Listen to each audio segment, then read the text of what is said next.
Assalamualaikum warahmatullahi wabarakatuh. Halo, saya Chelsea Valentia akan menceritakan tentang biografi dari putri bungsu Nabi Muhammad Sallallahu Alaihi Wasallam, yakni Siti Fatimah Az-Zahra radhiyallahu anhu.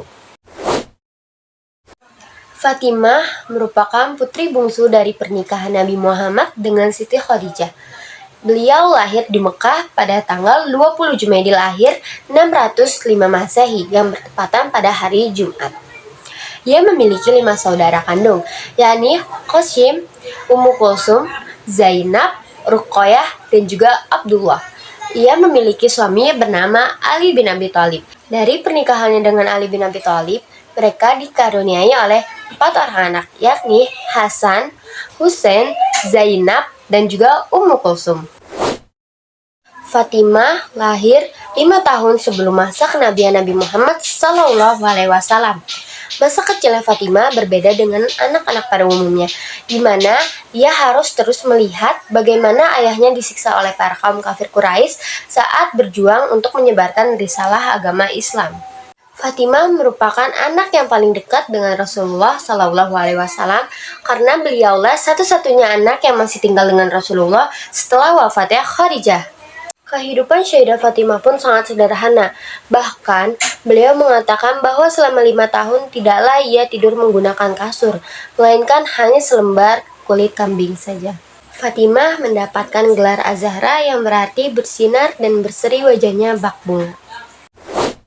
Pada usia 18 tahun, Fatimah dipinang oleh Ali bin Abi Thalib pada tahun kedua Hijriah, di mana sebelumnya Fatimah Az-Zahra dilamar oleh 4 sahabat Nabi sekaligus, yakni Abu Bakar As-Siddiq, Utsman bin Affan, Abdurrahman bin Auf, dan Umar bin Khattab, di mana keempat orang ini lamarannya ditolak secara halus oleh Rasulullah Shallallahu Alaihi Wasallam.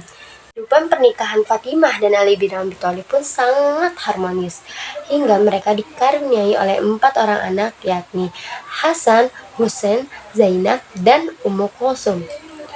Seumur hidupnya, Fatimah tidak pernah merasakan yang namanya haid. Karena itu pula lah ia dijuluki sebagai wanita suci. Hal itu karena Fatimah adalah satu-satunya perempuan yang dikhususkan oleh Allah untuk selalu beribadah kepada Allah.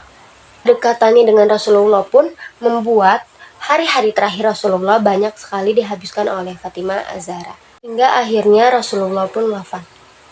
Kepergian Rasulullah membuat kesedihan yang sangat mendalam di hati Fatimah Az-Zahra, sehingga beliau jatuh sakit.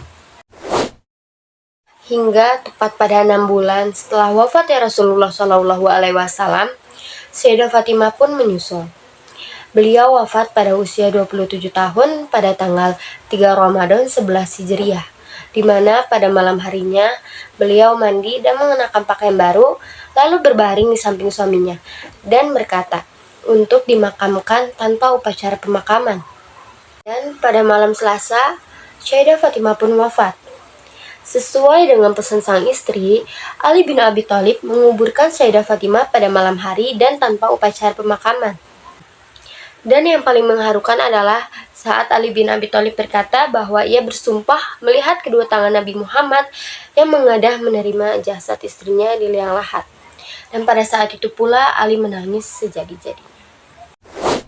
Hal yang sangat menginspirasi saya adalah ketegaran beliau saat beliau menyaksikan ayahnya disiksa oleh kaum kafir Quraisy saat hendak menyebarkan agama Islam, ketaatannya beliau dalam beribadah kepada Allah, kesetiaannya pada sang suami, dan juga kisah percintaannya dalam diam dengan Ali bin Abi Thalib.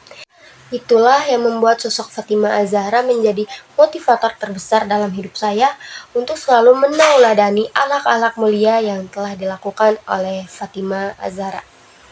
Sekian biografi dari Fatimah Az-Zahra, kurang lebihnya mohon maaf. Wassalamualaikum warahmatullahi wabarakatuh.